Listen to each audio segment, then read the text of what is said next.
I need you to kill me." That's what the man said to me, his eyes suddenly clear and sharp as he regarded me over the table. I had met him 2 hours before when he offered to buy me a drink, and over that time I had grown to like him. He looked to be a few years older than me, but with the good preservation and polished sheen that you see on those that have the means to stay relaxed and well-groomed almost all of the time with minimal personal effort. Normally, I would have found that off-putting, but this man didn't seem soft or overly pampered. Instead, he was worldly and wise, with an endless fount of interesting stories that somehow didn't seem like bragging coming from him, but rather just an expression of his intense desire for you to know him better. In short, he was a really cool dude. But that didn't change the fact that I was taken aback by his request. I would have chalked it up to the alcohol, but he hadn't seemed that drunk before, and he certainly didn't now. And I've seen enough to know you can never tell what's going on with people. Not really. This guy looked like he was riding the world on a golden saddle, but that didn't mean much if he wasn't happy. And looking into his eyes now, he was clearly anything but. "You're a good man, I can tell. And I believe you are smart enough to listen to what I have to tell you, and believe what I'll show you. I can only hope that after that you will be strong enough to do this for me." I pushed back from the table. I was drunk, but not that drunk. "Dude, I don't know what this is, but let's dial it down a notch, okay? It's way too late to start some bullshit philosophical conversation or whatever this is, okay?" He reached forward and gripped my arm. "I'm not kidding. I'm just asking for a few minutes of your time. Listen to what I have to say. Let me show you proof of it, and then you can make your decision. Fair?" I pulled my arm back. "No, man. Sorry, I just don't." "Here's roughly $5,000. Take it. It's yours. All I ask is that you hear me out." I looked down from his feverish expression to the wad of cash he had taken out of his pocket. We were far from America, but those were US dollars, and I had never seen that much money at once in my life. Swallowing, I grabbed the money and gave a nod. "Okay, I'll listen, but I'm telling you it won't make a difference. I'm not killing you." A look of relief spread across his face. "Thank you. Oh, thank you. I'll be brief." He paused for a moment as though weighing how best to begin. Finally, he looked up at me with a narrowed gaze. "How old do you think I am?" I frowned. I don't know, man. Maybe like 45, 50? He smiled. "I appreciate the compliment, but I am over 400 years old." I went to stand up again, but I remembered the bulge of new money in my front pocket. "Okay, so you're 400. You must take a lot of vitamins." He shook his head and began.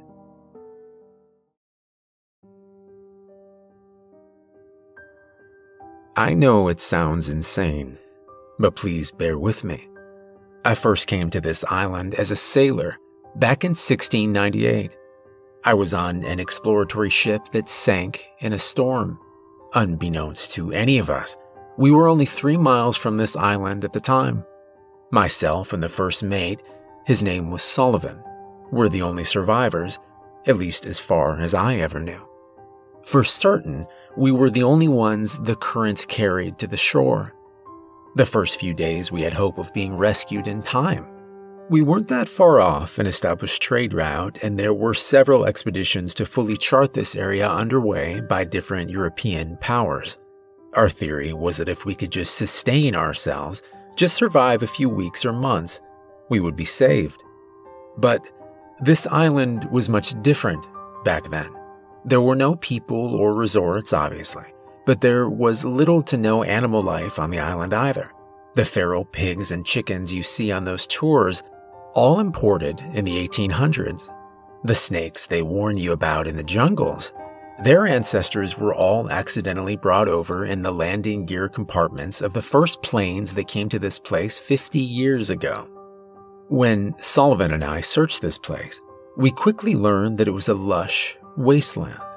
No insects under logs, no fish in the water. Even the handful of things that could be considered fruits or nuts were sparse and would make you sick to your stomach.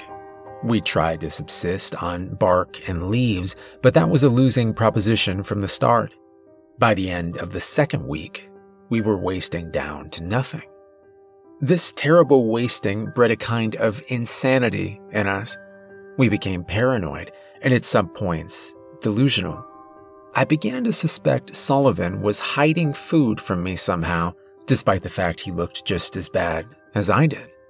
I took to following him everywhere, telling him I only wanted to help if he found us any food. And then one day, he did. We were traveling under the jungle's wide canopy when he suddenly fell upon something. I was only a few steps behind, but by the time I made it to him, he was already sucking in the last of a wriggling black tail as he chewed with a mixture of guilt and triumph on his face. I was insane with anger then, and I struck him across the face. He was shook by the blow, but not shaken. He said he was sorry, but it was just a small worm, and in his hunger he had been greedy. He would, he promised, help me find another. But there was no other to be found. We searched for as long as the sun allowed, but there was no sign of any other creature aside from the two of us and the thing that lay inside Sullivan's belly. It was that night, as I lay freezing on my bed of woven grass, trembling with hunger and rage, that I began to hate Sullivan and began plans to kill him. Over the next few days, my plan was only stopped by growing weakness and Sullivan's growing strength. By the second day, he looked as well as when we landed. By the third, he looked stronger and more vital than I had ever seen him in 10 years of sailing together. He stayed with me most of the time, but every day he would journey back out into the jungle, promising he would find me a worm of my own. While it was never spoken, it was clear he understood the miraculous nature of the changes he was undergoing, and this only deepened his guilt that he had denied me the same boon. I say that now with a rational man's understanding. At the time, I was anything but rational. I was convinced that he had found a hidden trove of food and secreted it away for himself, that his hunting trips were nothing more than a thin lie to cover his daily visits to gorge himself while I lay there, dying. So I mustered my strength, a strength born purely out of madness and ill will, and I followed him one day. He appeared to be hunting for food, but I decided it was just another sign of the lengths he was willing to go in order to deceive me. He wanted to sit and laugh as I starved to death, me, the fool who believed his lies. I caught him unaware with a rock and bashed his head in. He never had a chance to struggle or resist, and by the time I was done, his face was a bloody, broken ruin. I only stopped when I did because of the movement I saw from within that gory mess. It was the worm, fat and black, and quite whole. It pushed its way out of the red meat at the top of Sullivan's neck and seemed to regard me. What it might have done, I could not say, because I immediately picked it up and consumed it whole. It was nearly 2 years later when a trade ship went off course and found me on the island. I had not eaten anything for all that time, and yet I was more fit and strong than the men who rescued me. It was another 10 years before I began to suspect I truly wasn't aging. 10 more before I knew for certain that it must be true. And in those 20 years, I had encountered 2 events that should have killed me. Instead, I was wholly unharmed. I didn't get sick. I rarely even cut myself shaving, and if I did, the cut was healed before I had time to wash away the blood. I had become immortal. I have spent hundreds of years sampling all this life has to offer. At first, it was such a miracle. such a gift. But over time, I've lost so many friends and loved ones. I have seen so much pain and suffering. And I am so very, very wary.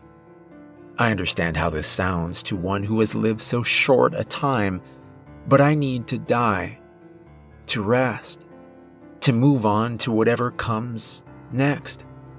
People are not meant to live like this. Endless time is endlessly cruel, you see. It strips away all that is good and leaves you with the repetition of countless losses and miseries. But I cannot kill myself. Believe me, I have tried, but nothing I do works. Yet, it is in my failures that I think the answer lies. The one thing I haven't tried, I cannot try, is to destroy the worm in my chest. I know that is where it lies, for it stops me if I try to do myself harm in the area of my heart. I have tried totally obliterating myself with explosives and heavy machinery, but the thing inside me can somehow cause such implements to fail if it senses its own impending doom. But my hope is that another person, particularly back in this place, will be able to do what I cannot, end my miserable life and that of the thing inside me. Please, help me find peace at last. God damn, that's some next level B-movie shit right there, man.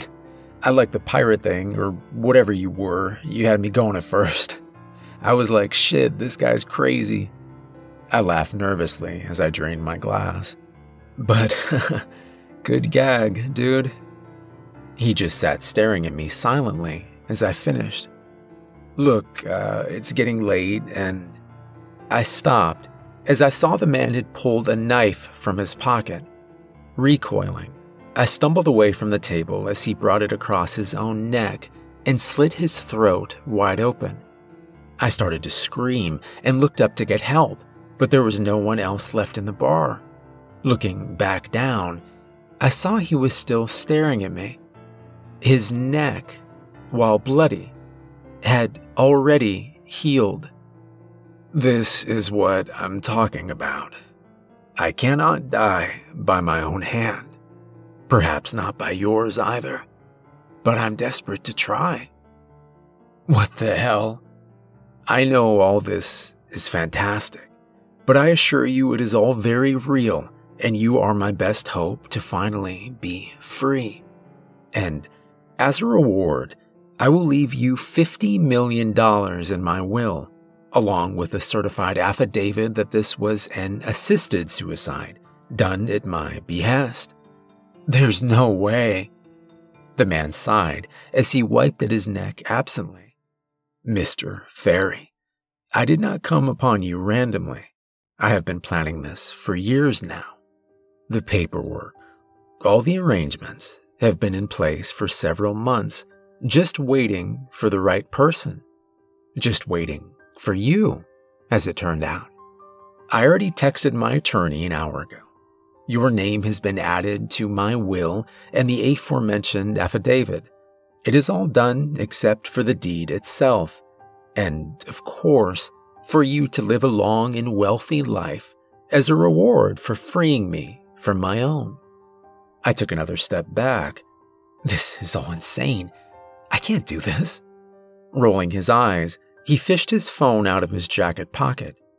91 Catskill Lane. Does that sound familiar to you? How about apartment 16B at Smithfield Apartments? Ah, you're starting to understand. The man stood up as he put his phone away.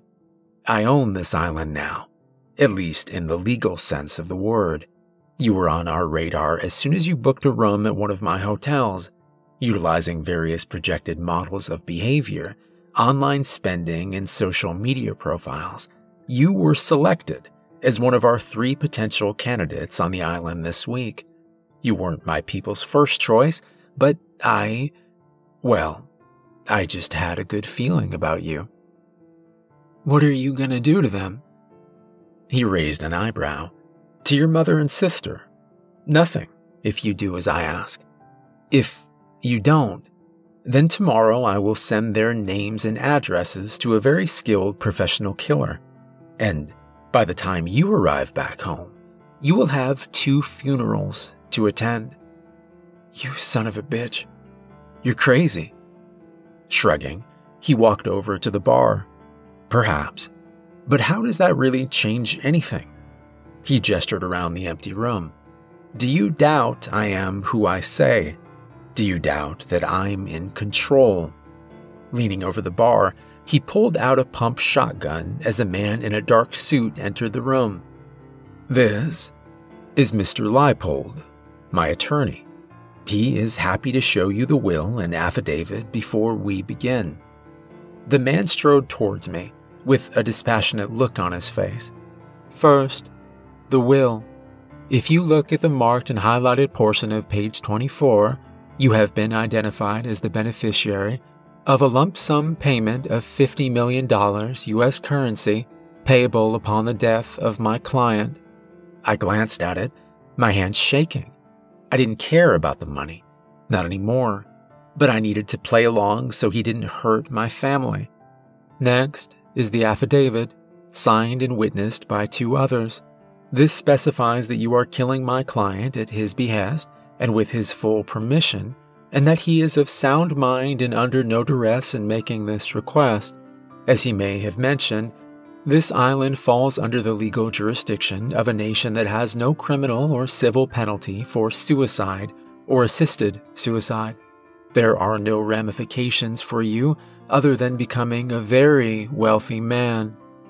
I looked over the affidavit, and they were right. It said everything they claimed, and my name and date of birth were right there in it. When I handed the paper back to him, the attorney gave my host a small nod before leaving the bar without another word. I watched him go, and when I looked back at the supposed immortal, he was holding out the shotgun. Take it. Shoot me in the chest. Right here. He tapped the left side of his chest as I took the shotgun. 1 shot should do, but you've got 5 shells if you need them. Pausing, he gave a laugh. You do know how to use a shotgun, don't you? I never thought to ask. Gritting my teeth, I stuck it to his chest and pulled the trigger. The sound was surprisingly muffled, but the effect was profound. The man flew back several feet before crumpling onto the floor, and when I rolled him over with my foot, I saw a large chunk of his chest was gone, all the way through to his back. I sat there staring at the wound for what felt like several minutes, my mind skittering this way and that. Was what he said possible, or was he just some rich nutjob? And if it was true, why didn't he just hire an assassin to kill him instead of an innocent bystander? And how was he able to kill Sullivan without killing the worm? Because I didn't like Sullivan as much as I did him. Or you. The voice thundered in my head as I saw something small and dark wriggling out of the ragged hole in the man's chest. It was a fat black worm, and it was looking at me, talking to me in my head. So I ran. I ran for help, but I couldn't find anyone. It was as though everyone had vanished. I considered going to my room, but I hated the idea of being trapped there if that small and terrible thing came for me. So instead, I went up to the main road. I was only a couple of miles from the airport, and I knew there was a police station there as well. Surely I could find someone to help me there. I went up to the road as fast as I could, the last of the alcohol burning away as I pounded my way up the midnight road. I rounded the last corner and saw lights burning at the police station. Almost crying with relief, I raced to the front door and beat on it until a sleepy and irritated officer opened it and asked me what was wrong. I told him that I needed help, that someone was after me. Nodding, he asked my name. When I told him, I saw a slight change in his expression before his gaze shifted to someone behind me. Then everything went black. I woke up strapped to a gurney in the back room of a small island's clinic. They had woken me up so I could see when they fed the worm to me. The creature was silent for the moment, but I could still feel its gaze on me as they pried open my mouth and began to stuff it inside. I gagged as it began pulling its bulk across my tongue and down my throat, and when the nurses let go of me, I tried chewing on the last of it, trying to kill it. It didn't complain, and I felt sure it couldn't really be hurt. Just like me now. That was 3 years ago. I was released the next morning, and by that afternoon I was on a plane back home with the necessary information to access my new bank account. I was now a millionaire many times over. True to his word, my family was never hurt, and I've never heard from any of the dead man's people again. I suppose in many ways, he was honest with me, but not in all of them. Because what he omitted was the nature of the worm itself. How it talks to you, how it constantly, endlessly talks to you. Perhaps it knows it's torturing me, or maybe it is only bored and lonely. But the only thing keeping me from going insane is that it won't let me go insane. Instead, I find myself trapped with another on the island of my mind, unable to leave or die or escape. And all the while, even now, it keeps telling me so many terrible, terrible things. It tells me I'll be like the man I killed one day, that I'll do horrible things, and when I grow to hate myself enough, I'll sacrifice what's left of my soul just to be free of it. I used to argue with it. Then, for a while, I would cry and beg. Now, I just nod along with the incessant rhythm of its chatter. Not because I've grown accustomed to it, you understand. No, it's because with this, as with everything else it says, I know it's telling me the truth.